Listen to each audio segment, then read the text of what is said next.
Black Doctors podcast highlights the stories of minority professionals with the goal of inspiring others.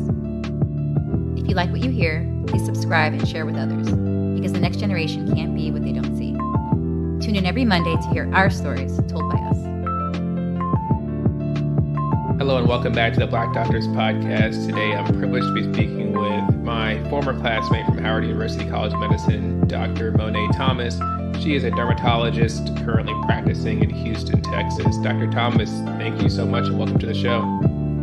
Hi, thanks for having me, Stephen, and hi to all the listeners. I appreciate you having me on. I'm honored. Of course. So tell us, as a dermatologist, that's the dream job, right? Medicine. What is your day-to-day life like? I guess you could say dream job in medicine in some ways. We do have a much cushier schedule than most. So my day-to-day is I work 3 days out of the week. So I'll come in. I usually work about 8. My first patient's at 8:30 up until 4:30. However, it's not as cushy as people think it is, because dermatology, we do see a lot more patients in a day than, say, other like primary care specialties, because we're kind of strapped more for time. So I see anywhere between 30 to 35 patients a day. Oh. Yeah. So Hold on, you said what? You said 8 to what are your hours? 30 to 35 patients a day. Golly. Yeah. Derm's no joke. So we do see a large load of people. So even though it seems cushier, it can be kind of exhausting. So that's why most of us, it's very rare to find a dermatologist that works 5 days a week. People think just because, you can make a lot of money in derm, it's really because it's just so exhausting. So that's what you do for 4 days a week, or how many days a week do you work? 3 days a week. So I work Tuesday, Wednesday, Thursday, and COVID kind of changed things a little bit. For the past few months, on Fridays, I've been seeing virtual patients, but, kind of weeding that out, and should be strictly all in office Tuesday, Wednesday, Thursday, back to my old schedule. Gotcha. And I actually solicited some questions from Instagram. So someone asked, what are some of your most common complaints that you see as a dermatologist? Oh, that's a good one. So I mostly see acne, more acne and acne. And then I see eczema, psoriasis, actually tons of hair loss. Probably acne and hair loss are the two top concerns that my patients have, especially as a Black dermatologist, versus a lot of my counterparts who see mostly full skin exams, where maybe the majority of their patient population is older, or not even older, but a majority of their patient population are Caucasian people. So they see a lot of full skin exams, doing biopsies, checking moles, and things of that nature. I find that my the breakdown of my patients can be a little bit unique. And are you 100% outpatient, or do you do anything inpatient?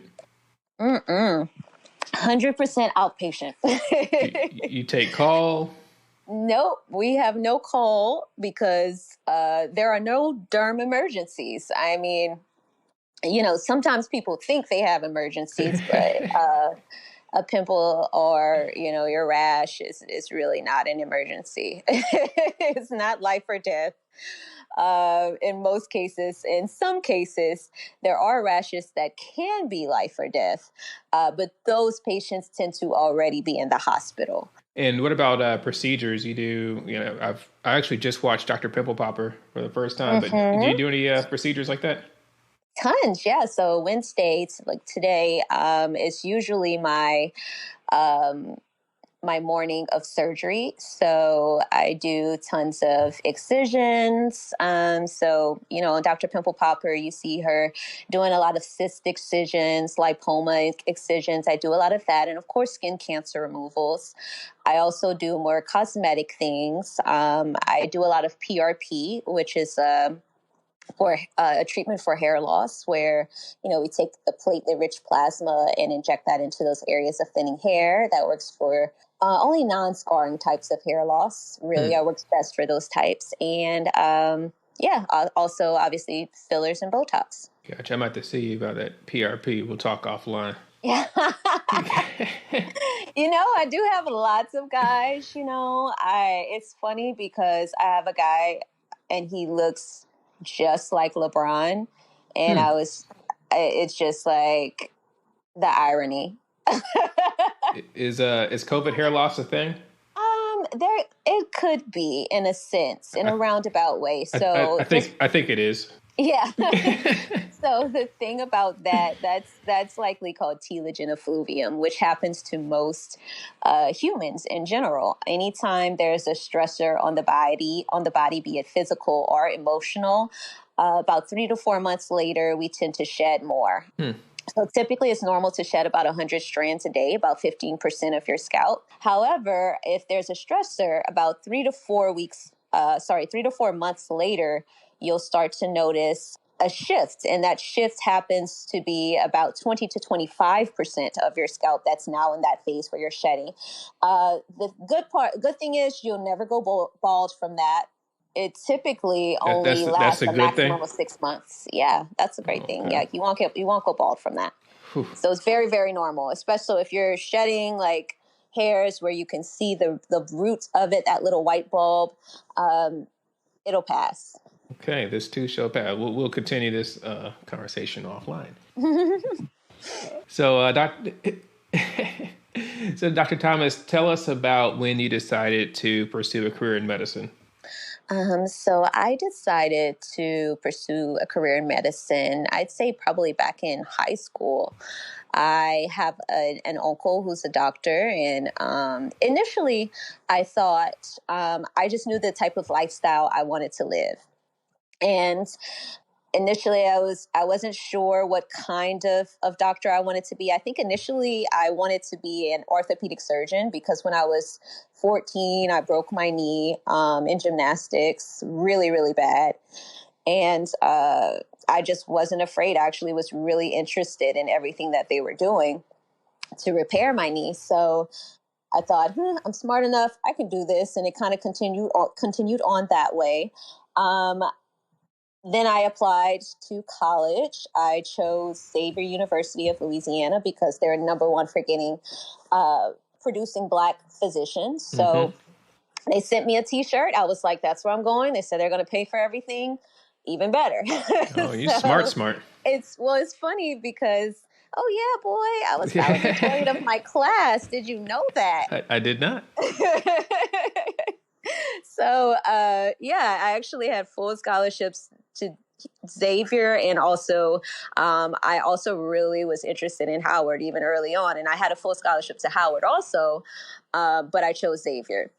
And I always say that Xavier is the school that got me into med school. However, I actually graduated from LSU because my last year of undergrad, I actually switched over. But still, the professors at Xavier were the ones that helped me, wrote my letters of recommendation. Their pre-med office, really still helped me with my application and everything that I needed for I'm so far removed. Is it ERAS or AMCAS? AMCAS. AMCAS, okay. Yeah. That's so long ago. Taking it back. Yeah, AMCAS. Yeah, so then when I was actually going into college, my freshman year, right before my freshman year, I did this program at Xavier called the Howard Hughes program. And that was for students that were interested in pre-med. So I took that. They took us around to different med schools in the area, Tulane and LSU, and we met a resident. It was this Black guy. I can't remember his name, but he was the one that kind of shifted my whole path in life. He said he was a Black, well, he didn't say he was Black. I could clearly see he was Black. But he was a resident, a dermatology resident at Tulane. And he was speaking to us and he told me what derm was about and all of that. And at that point I said, I'm going to be a dermatologist. So literally all through undergrad, I said I was going to be a dermatologist. First foot I stepped onto Howard's campus, said I was going to be a dermatologist, and I did whatever I had to do to make it that way. I remember working with you at Howard, and you definitely had that focus on becoming a dermatologist and even doing that extremely stressful match period in the ERAS. What did you do to position yourself to earn that residency position? One thing about dermatology is that it's very much so focused on step one scores. So that's one thing I knew I had to really do it up for. So I studied really hard for that to make sure that I was within that range that makes me a viable candidate. Because the thing about dermatology, I knew that a lot of the residency programs wouldn't even look at your application if you have under a certain score on your step one.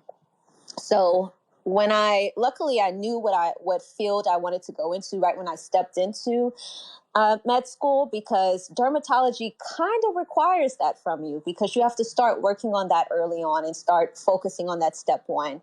Also, I started to try to shadow early on, started to try to make those connections with our home dermatology program, introduce myself to the residency director at the time, Dr. Halder, and just made sure that they knew my face, and knew that I was serious about learning.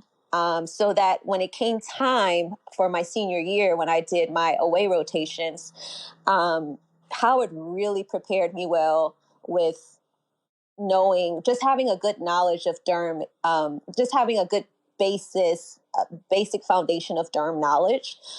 So when I went to other places, they were really impressed that I knew some of the things they were asking me about. Yeah.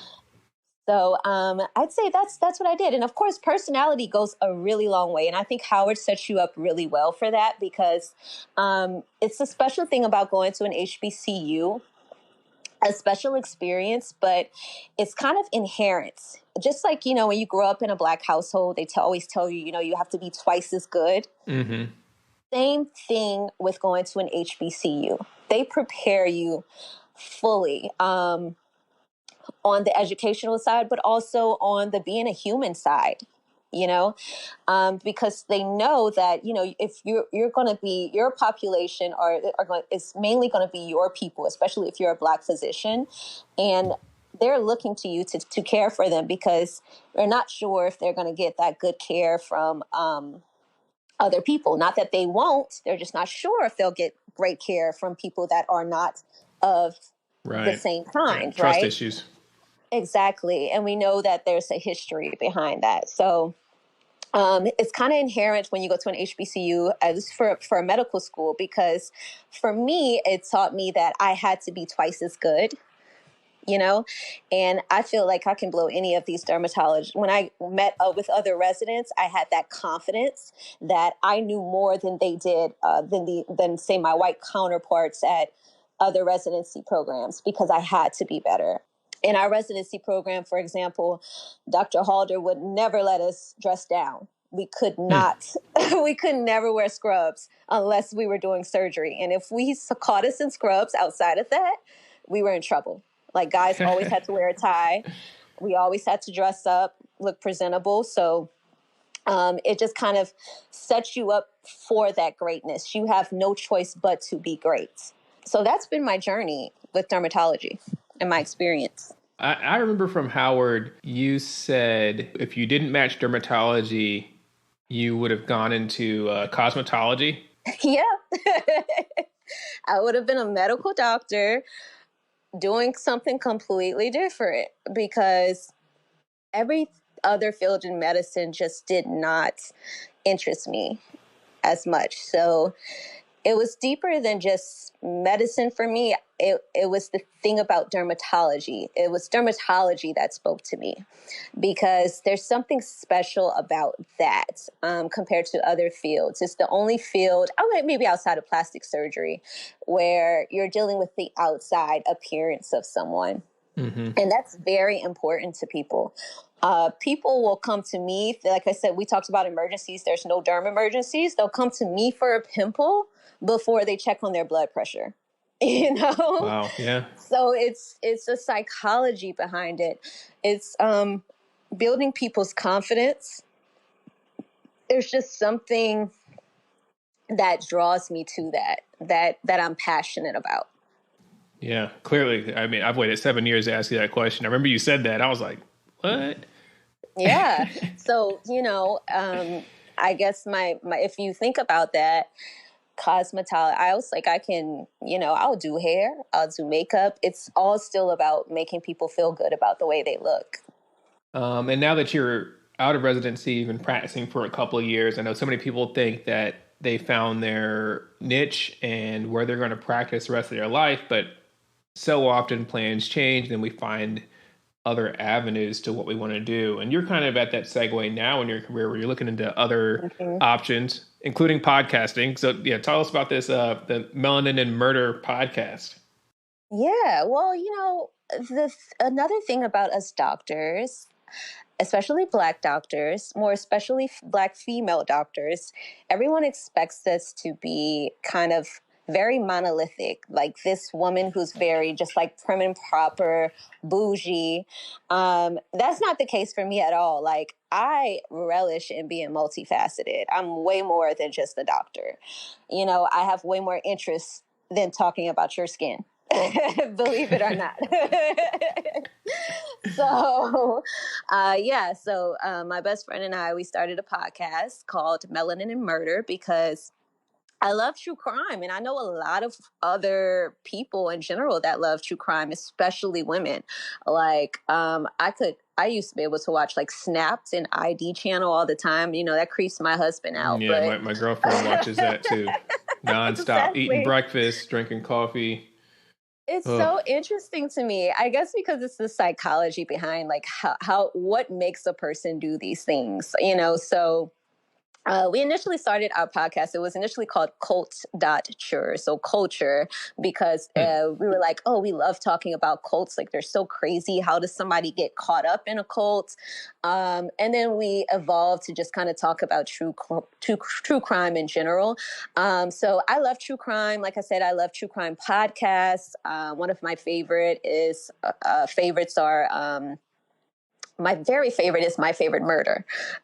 So they have such a big following, and true crime podcasts are very, like, lots of people listen to them. However, in fact, the whole thing that kind of spurred people to listen to podcasts was Serial. Serial was kind of caught on, right? Which is a true crime podcast. So I love them. However, I find that there's not really any Black voices there.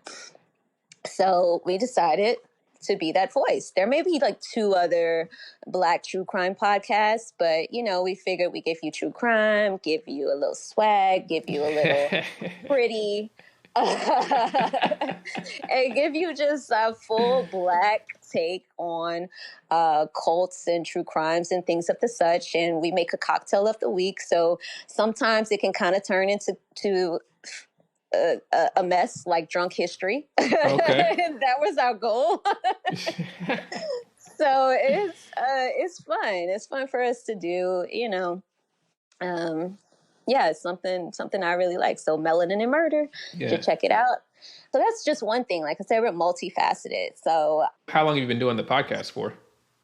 We've been doing that over 2 months now, which has been crazy because we were just started one day and was just like, hey, let's go upstairs and record. Like, we can figure it out. And then we've been pretty consistent since then. So I'm pretty proud of us. It looks now good. It's a thing. Yeah. You got a whole set with the neon lights. Yeah, so that's actually just my office. Oh. That's my office. And then I was like, well, get a tripod and we'll put my phone up, and let's get a light, so it kind of evolved. And I have a little like bar set and whatever, and I have these like nice cups, so we make different drinks and just have fun. Yeah, no, it looks like a blast. And honestly, you didn't tell me you started it. I was scrolling one day and I was like, wait a minute. They're like, what's happening? Yeah. It's good. You had me dying laughing from this last episode. So go check out the Melanin and Murder podcast. It's available on all the places you listen to podcasts. You do video, right, for your show? Yeah, we have videos. So it's also on YouTube. My counterpart, she's responsible for the videos. I'm responsible for the audio. So I'm not quite sure how many videos are up on YouTube, but we definitely have some up there. Cool. And we're going to, from this point on, now have full episodes up on YouTube also. Awesome. I'm gonna put my girlfriend on. That's right up her alley. Unfortunately, she'll have to come visit us one day and do an episode with us. Yeah. So you were saying though, in addition to the podcast, you've got a couple other things that you've been working on. Yeah. So I thought this was an interesting place to kind of talk about career changes in medicine, because most people change their career. I don't know what the number is, but it's quite a few amount of times, but it's very interesting to me that a lot of people in medicine end up feeling kind of stuck, even when their feelings towards medicine kind of change, or the capacity in which they want to practice medicine. So I felt like I'm kind of at that juncture in my career where, like I said, I see 30 to 35 patients a day. It can be kind of exhausting. You feel like you're being pulled in so many directions, and you can sometimes maybe feel like you lose lose interest, lose that passion for it, because it feels too much like work, or too exhausting. So, I feel like I think we should just normalize making that okay in medicine. It's okay. Like, you've amassed so much knowledge that you can use that knowledge into producing other creative things, or making a product, developing something from scratch. You have such a vast knowledge base that you can do so much with it. So I'm doing a couple of things. I'm more on the business side, opening a clinic in Beaumont, Texas. Beaumont is an area where, one thing about Black dermatologists in general, we're extremely rare. I think it's like 3% of all dermatologists are Black.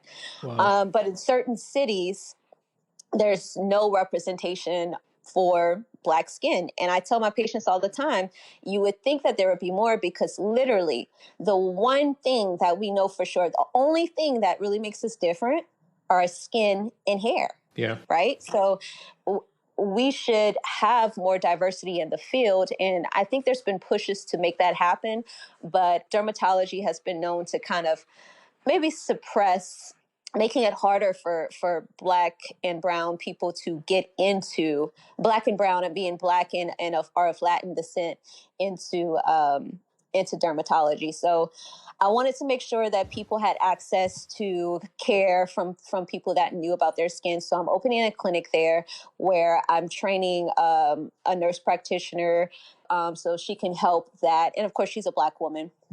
Help that community also. And I'll be there, to just help those underserved areas, to make sure that our people aren't forgotten there. So I'm excited about that. That's a new business venture that I'm into, where I'm kind of more so the business person there instead of the provider. Two other things. So I'm creating a product a creams to help prevent ingrown hairs and dark spots in the bikini area, which is another huge problem with women of color. There's some products on the market that say they help with ingrown hairs. However, they just help soothe your skin after hair removal is done. So they just have oils in them, or let's say menthol or lidocaine. I was focused, me and my colleague who I went to residency with, on making a product with actual ingredients that helps prevent and get rid of dark spots, and also prevent those ingrown hairs. I'm also testing it out on the beard area. So I have my husband, with our lab samples. So hopefully it's been working pretty well for him too. So, but we're very particular, hoping to get that out and start selling that probably by end of second quarter. So around summertime. Okay. Just in time for the summer. Just in time for the summer, get that bikini right.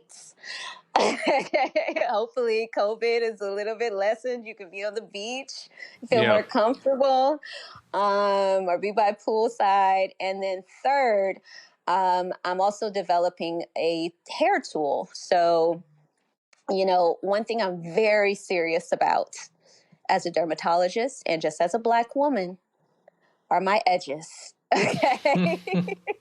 What you making, My a edges? toothbrush? No, so it's not a toothbrush. So there are lots of actual edge brushes on the market. So that brush, or it's kind of the size of a toothbrush, but it's not an actual toothbrush. The bristles are more like what you would have on a regular brush. So there are lots of those that you can find on the market, but mine is a little bit different because when the world was open, I mean, I live in Houston, so it's technically still open, but it's not open Yeah, for me. Houston never closed. But when I was out, sometimes I'd be out all day, having fun, day drinking and whatnot. And this Houston humidity will just make my nice edges that I laid so smoothly just curl up. So I always used to think like, oh, I wish I had some gel. You don't want to carry around gel with you. I'm sorry, that's ghetto. And, then, and I was like, what if I had a tool that could just fit in my purse, the little edge brush on one end and a receptacle that holds gel or hair products. So that's exactly what I'm making. That way you have laid edges at all times. So creating that from scratch has been very interesting because it's a lot harder than you think.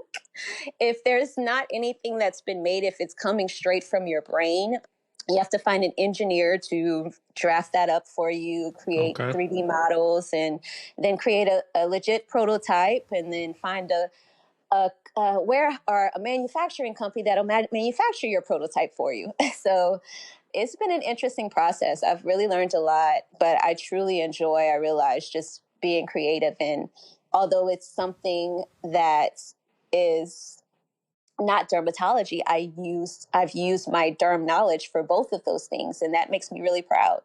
You can be a doctor and you can be the person you want to be also. That doesn't have to change your personality. You can still be fun. Like we talked about, that can make you, a lot of times it can make you feel like you have to be so prim and proper and perfect, but the reality is we're not. So what do you say to people? Because people look at your Melanin and Murder podcast, you're carefree, having a good time, and maybe judge you like, oh, this is how a physician should act on social media and blah, blah, blah. What do you say to those people? Well, the first thing that came to my mind, I can't say, but that probably tells you a lot about myself. It's a family show. That tells you a lot about myself. I believe in just being you. You can never be wrong if you're being yourself. I mean, how is someone going to tell you the right or wrong way to be yourself? So I feel like you can never fail at that. Like, nobody's perfect. Even if someone judges you, that's something for them to work out themselves. That's none of your business. That's none of my business. It's not bothering me. I'm having fun. Yeah. So that's what I have to say to that. And if it bothers you, then you can see maybe a more Jesus-like dermatologist that may be less qualified to help you. Okay. On that note, golly, Dr. Thomas, thank you so much for coming and joining us on the show. Yes. We're going to keep an eye out for your product line, which is coming out. It's going to be called Coco Laveau. There's a story behind it. So Coco Laveau, I wanted to have just like kind of like this aura, this aesthetic of this woman who is just a boss and very sophisticated and just has that essence, right? The je ne sais quoi. So I actually got it because Kolavou is in Greek means to smooth. So I kind of developed this character in my head and thought, yeah, let's name it after her, Coco Laveau. Love it. We'll keep an eye out for that. We're going to keep an eye out for your toothbrush. Fancy toothbrush. It's not a toothbrush. All the Black girls listening knows what I'm talking about. Okay, search edge control brush. It's like the brush you use on your head, Stephen, just small, tiny. There you go. So search for that. Okay. And then finally, check out the Melanin and Murder podcast and on YouTube. It's high key entertaining. You're gonna love it. Thank you. I appreciate you. It's so good to talk to you, friend. Yeah, it's been a minute. The Black Doctors Podcast is a nonprofit, volunteer passion project with the goal of inspiring all who listen. Tune in next week for another episode of the Black Doctors Podcast with Dr. Stephen Bradley, your friendly neighborhood anesthesiologist.